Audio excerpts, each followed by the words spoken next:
Halo semuanya, selamat datang di bedah materi kita kali ini. Hari ini kita bakal langsung masuk ke salah satu kasus yang paling menyita perhatian, skalanya masif dan pastinya berisiko tinggi banget. Kita akan membedah dugaan kasus korupsi besar-besaran yang menyeret nama pendiri perusahaan teknologi yang sempat jadi menteri, Nadiem Makarim. Nah, penting untuk dicatat, di sini kita nggak memihak siapapun ya. Fokus kita 100% pada data, fakta persidangan, dan dokumen sumber untuk mengurai apa yang sebenarnya terjadi. Bagaimana bisa sebuah inisiatif mulia untuk memodernisasi pendidikan malah berujung di pengadilan dengan tuntutan yang super berat? Yuk kita mulai perjalanan kita membongkar dilema digitalisasi ini. 18 tahun. Coba resapi angka itu sebentar. Ini bukan sekadar statistik acak loh. Ini adalah tuntutan hukuman pidana penjara pokok yang dibacakan oleh Jaksa Penuntut Umum pada sidang bulan Mei 2026. Bayangkan, hampir 2 dekade kebebasan dipertaruhkan di sini. Angka ini jadi sinyal paling jelas dari jaksa kalau mereka melihat kasus ini bukan cuma soal kelalaian administrasi biasa, tapi sebuah pelanggaran pidana yang sangat-sangat serius. Tapi tunggu dulu, ancaman penjara itu ternyata baru setengah dari cerita aslinya. Jaksa juga menuntut pembayaran uang pengganti kerugian negara sebesar 5,6 triliun rupiah. Yah, kalian nggak salah dengar, triliun. Dan konsekuensinya nyata banget. Kalau uang ini nggak dibayar, negara bakal menyita harta benda terdakwa atau hukumannya bakal ditambah lagi. Belum lagi, masih ada denda 1 miliar rupiah. Skala finansial dari tuntutan ini benar-benar luar biasa besar dan bisa dibilang belum pernah ada presidennya dalam kasus-kasus serupa. Sekarang kita masuk ke bagian pertama, dakwaan utama, proyek pendidikan multi-triliun rupiah. Buat paham dari mana angka-angka fantastis tadi berasal, kita harus mundur sedikit ke periode 2019 sampai 2022. Waktu itu, Kemendikbudristek meluncurkan sebuah program digitalisasi pendidikan yang ambisius banget. Program ini fokus pada pengadaan laptop Chromebook dan layanan perangkat lunaknya yang disebut Chrome Device Management atau CDM. Nah, dari sinilah jaksa mendakwa adanya penyimpangan.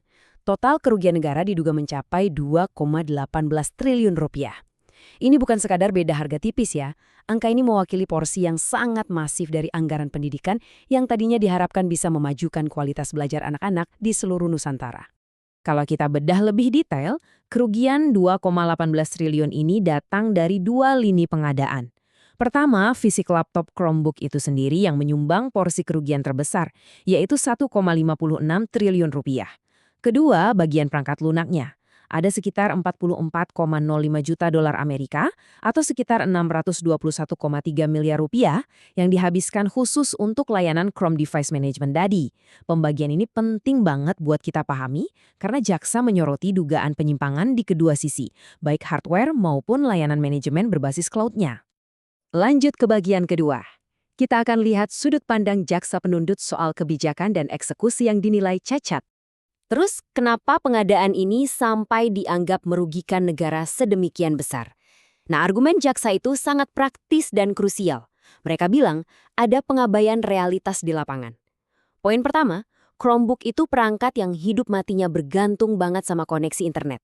Sistem operasinya kan berbasis komputasi awan. Tapi di sisi lain, perangkat-perangkat ini didistribusikan secara masif ke daerah 3T, terdepan, terluar, dan tertinggal.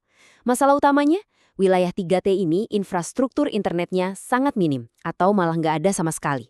Menurut jaksa, ngirim perangkat yang haus internet ke daerah tanpa sinyal itu adalah cacat logika perencanaan yang fatal dan jelas merugikan uang negara.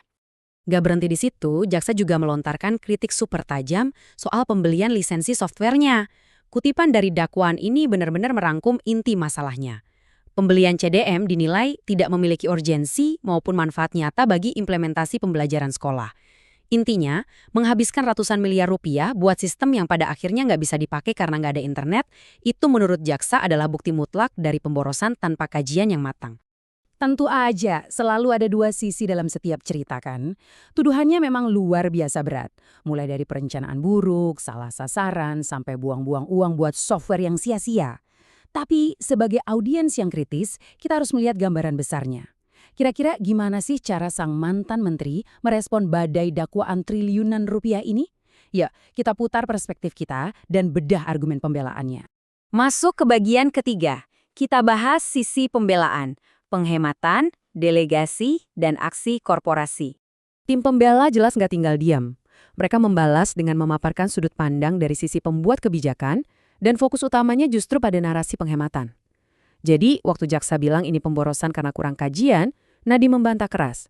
Dia bilang milih sistem operasi Chrome OS justru adalah langkah penghematan. Kenapa? Karena Chrome OS itu pada dasarnya gratis. Pihak pembela mengklaim dengan menolak beli lisensi berbayar dari sistem operasi populer lainnya, negara justru sukses menghemat anggaran lisensi sampai 1,2 triliun rupiah. Menarik kan? Apa yang dilihat jaksa sebagai kerugian fatal malah diklaim oleh pembela sebagai penghematan strategis yang brilian. Terus gimana dengan tuduhan teknis seperti harga laptop yang di-markup atau spesifikasi yang nggak sesuai?